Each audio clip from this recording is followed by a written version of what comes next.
name's Glenn Gunter. I'm the president of the Nordel Model Railroad Club. We refer to it as Nordel, but it's the Northern Delaware Model Railroad Club.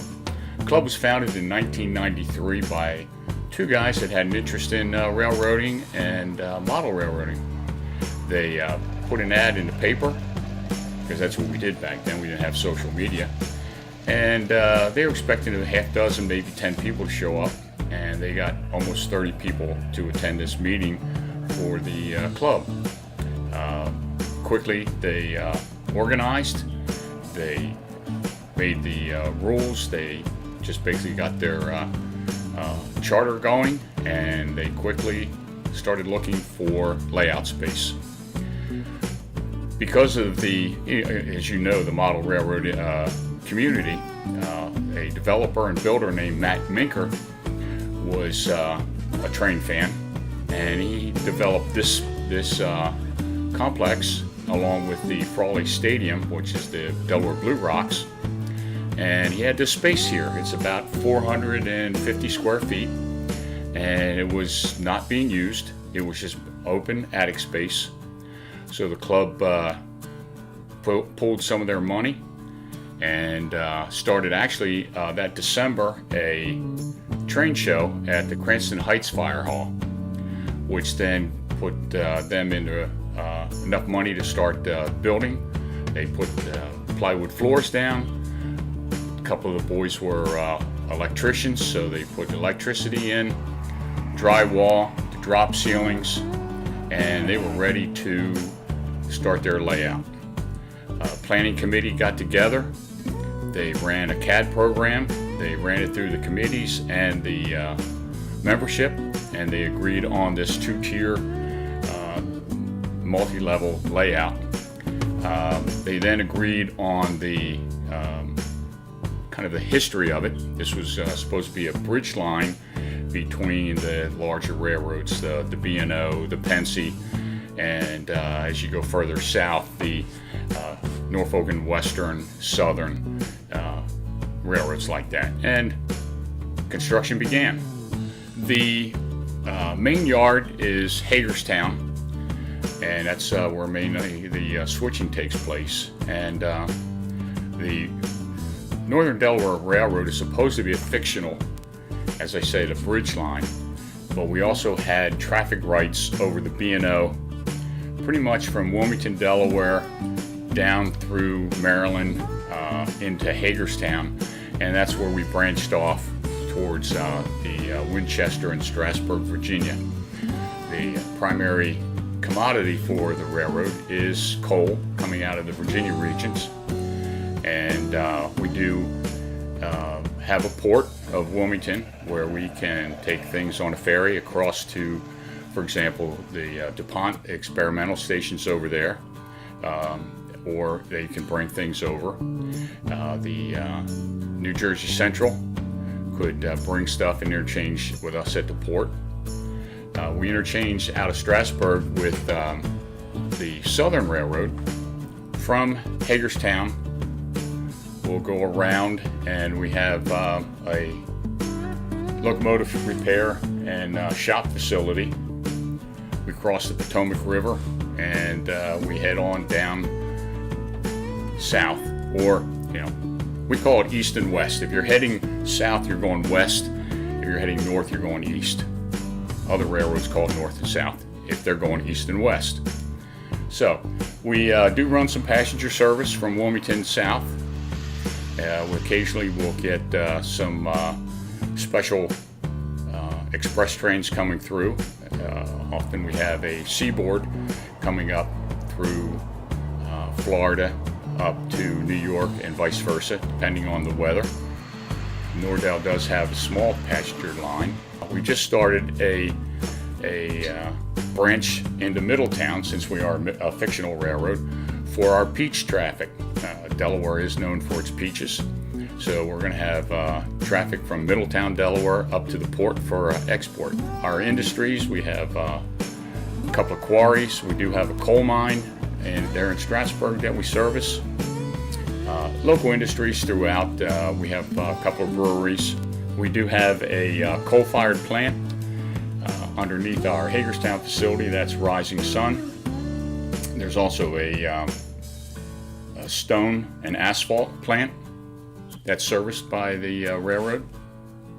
The railroad has a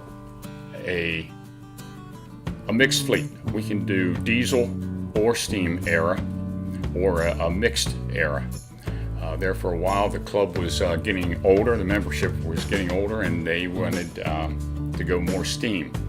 We got a influx of younger members, and we were back to both steam and diesel, with the younger guys looking more for the newer diesel. Now, I'm a former CSX employee, and always tease the guys with Norfolk Southern stuff that you can't run that stuff on the railroad. So we always have some nice arguments about that. All the scenery was done by members. The most of it is plaster of Paris over paper towels. There are some hills made out of foam, you know, your blue construction foam. The main line is about a 400-foot run. As I said, the length is about 35 feet by 13 feet wide, and we do have 2 tiers. We've had some changes from the original idea of the layout. The Strasburg was originally going to be an entire section that was going to deal with logging activities, and through how things work in the club with politics and people not getting along, that was shot down. So now we have the Strasburg, Virginia.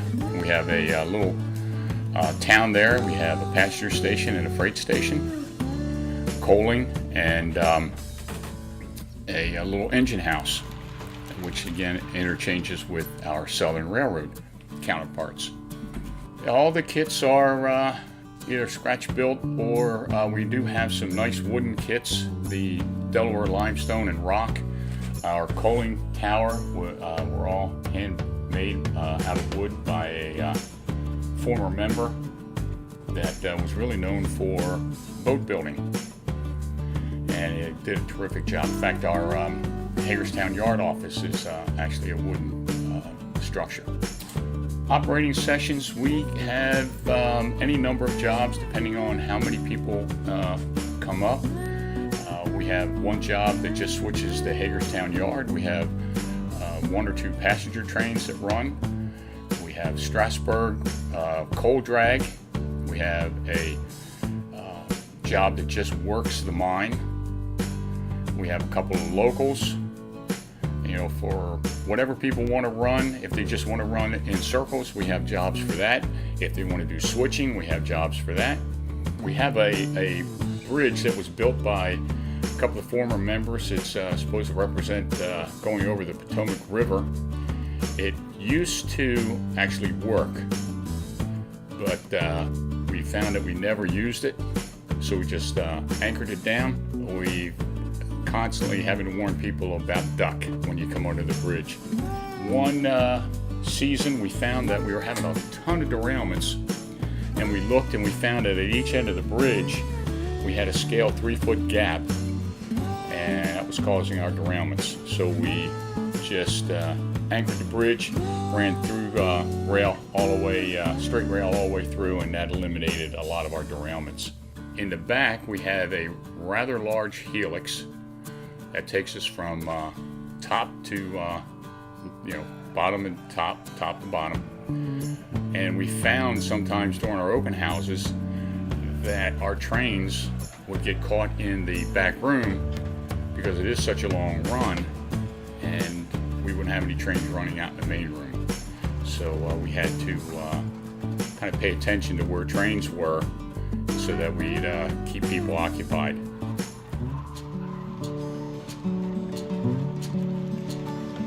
All right, today we're going to follow the Strasburg coal drag, led by engine number 370. We're going to head east, and we're going to take it to the port of Wilmington for export.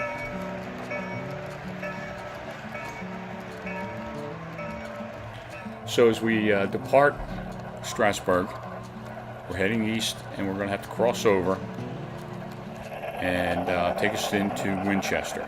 Winchester is in the back staging area, and we'll do a loop and come back around past the original Strasburg over the Potomac River Bridge.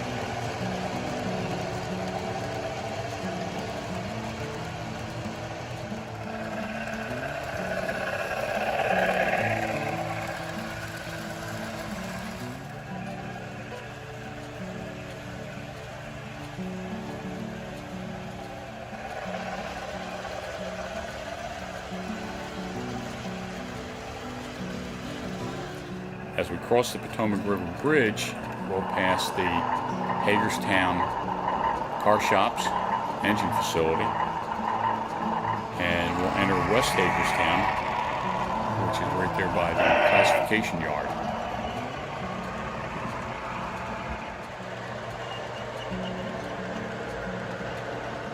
As we proceed east, we pass the Hagerstown passenger station, and enter East Hagerstown.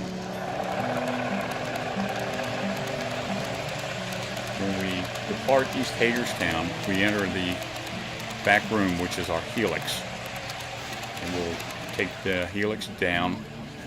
Union Mills is one of the fictional towns that we stop at, allegedly on the helix.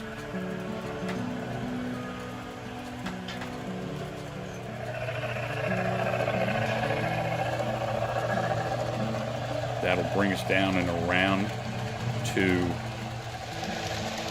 Conowingo.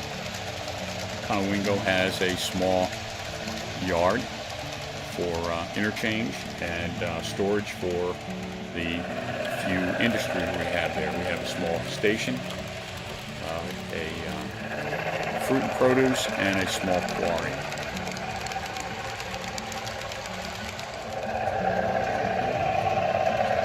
Continuing east, we'll come to Rising Sun.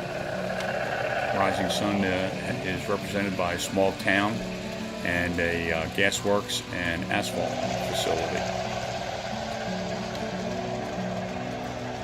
As we depart Rising Sun, we'll come to East Newark, and we have a passenger station there and one industry, which is a brewery.